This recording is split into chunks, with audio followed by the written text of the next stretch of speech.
Social মিডিয়াতে আরজিকর হাসপাতালে ঘটে যাওয়া নারকীয় ধর্ষণ এবং খুনের পরিপ্রেক্ষিতে অভয়ার পোস্টমর্টম রিপোর্ট নিয়ে যে বিভ্রান্তিমূলক পোস্ট ছড়ানো হচ্ছে, সেই ব্যাপারে আমরা দু চার কথা সকলের সামনে রাখতে চাই।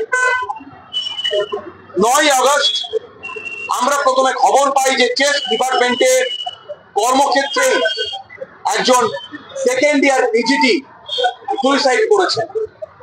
কিন্তু বেলা গড়ানোর সঙ্গে সঙ্গে আমরা জানতে পারি কেসটা সুইসাইড নয়, এটি একটি ধর্ষণ এবং খুনের ঘটনা। সেই সূত্র ধরেই আমাদের মনে সন্দেহ জন্মায়।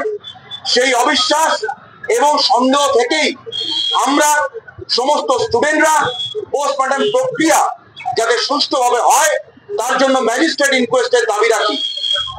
পোস্টমর্টম প্রক্রিয়া হয় বিভিন্ন সিনিয়র পোস্টমর্টম বিশেষজ্ঞ, ম্যাজিস্ট্রেট এবং বিভিন্ন সিনিয়র পুলিশের তত্ত্বাবধানে। সেই প্রক্রিয়া ভালোভাবে সম্পূর্ণ করার সম্পূর্ণ দায়িত্ব বর্তায় ওনাদের ওপরেই। বিভ্রান্তিমূলক যে পোস্টটি ছড়ানো হচ্ছে তাতে পোস্টমর্টমে উপস্থিত জুনিয়র ডাক্তারদের স্বাক্ষর রয়েছে, একথা সত্য, কিন্তু কোনোভাবেই পোস্টমর্টমের স্বচ্ছতার দায় জুনিয়র ডাক্তারদের উপর বর্তায় না। কারণ আমরা আমাদের সীমিত জ্ঞান নিয়ে ওই মুহূর্তে দাঁড়িয়ে আমাদের পক্ষ থেকে সবটুকু দিয়ে চেষ্টা করেছিলাম যাতে এই নারকীয় খুন ও ধর্ষণের ঘটনাকে আত্মহত্যার মুখোশ না পরানো হয়। বিভিন্ন উচ্চপদস্থ আধিকারিকরা যেভাবে ঘটনাটাকে চাপা দিতে চাইছিলেন তার আমরা তীব্র প্রতিবাদ জানাই এবং পোস্টমর্টম প্রক্রিয়া যাতে সঠিক নিয়ম মেনে হয় সেই দাবিতে অনড় থাকি।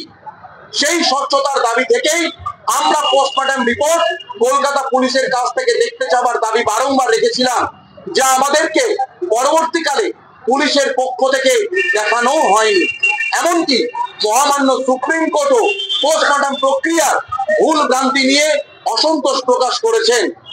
সোশ্যাল মিডিয়াতে এই যে নানান বিভ্রান্তিমূলক পোস্ট ছড়ানো হচ্ছে তার তীব্র প্রতিবাদ জানাচ্ছি। এছাড়া জুনিয়র ডাক্তারদের অভয়ার ন্যায় বিচারের আন্দোলনকে যেভাবে বিভিন্ন ক্ষেত্রে বিভিন্ন মানুষজন বিভিন্নভাবে অনুষ্ঠিত করার প্রয়াস করছেন, সেই প্রয়াসকে জুনিয়র ডাক্তাররা WBJDF তীব্র ধিক্কার জানাচ্ছে।